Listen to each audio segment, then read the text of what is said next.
mwisho wetu ni nini? Mwisho wetu ndugu zangu, Allah ameuzungumza kwenye Qur'an. A'udhu billahi minash shaitani rrajim. Almulku yawma idhin lillah, mamlaka yote siku hiyo ni ya Allah. Yahkumu bainahum, atahukumu siku hiyo kati yao viumbe wote. Unaposema maliki yaumiddin, yeye ndiye mwenye kumiliki siku hiyo ya malipo. Siku hizi nyingine kwani si hazimiliki yeye?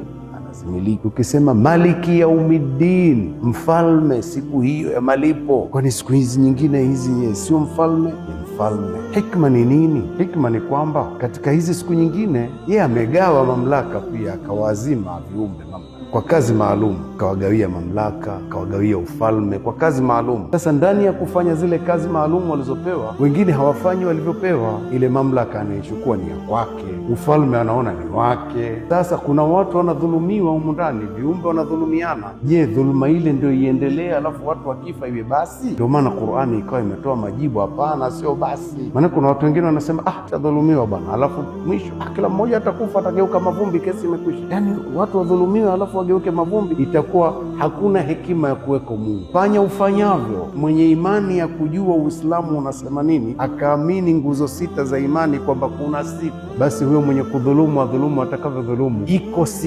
siku ipi? Almulku yauma idhin, mamlaka na ufalme siku hiyo. Hiyo siku ikifika, lillah, mamlaka ni ya Allah tu, ufalme ni wa Allah tu. Huu ufalme wa kuwazima wazima wa kudhulumiana umekwisha. Aliyedhulumiwa siku hiyo, yahkumu bainahum, Allah atahukumu kati yao.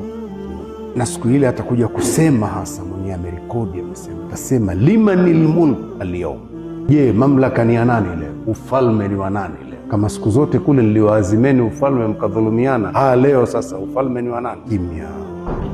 Atajibu mwenyewe, lillahi alwahid, ufalme ni wake yeye Allah, mmoja wa pekee, mwenye kuweza kuendesha viumbe atakavyo. Yahkumu bainahum, atawahukumu viumbe kati yao. Falladhina amanu, wale walioamini, waamilu salihati, wakafanya mema, siku hiyo sasa ndio mwisho, manake ndio mwisho wa mambo. Fi jannatin naim, wataingizwa katika pepo zenye neema na ndio za kudumu. Wakishaingizwa kuna nini tena? Hakuna kufa tena, mwisho ni huo.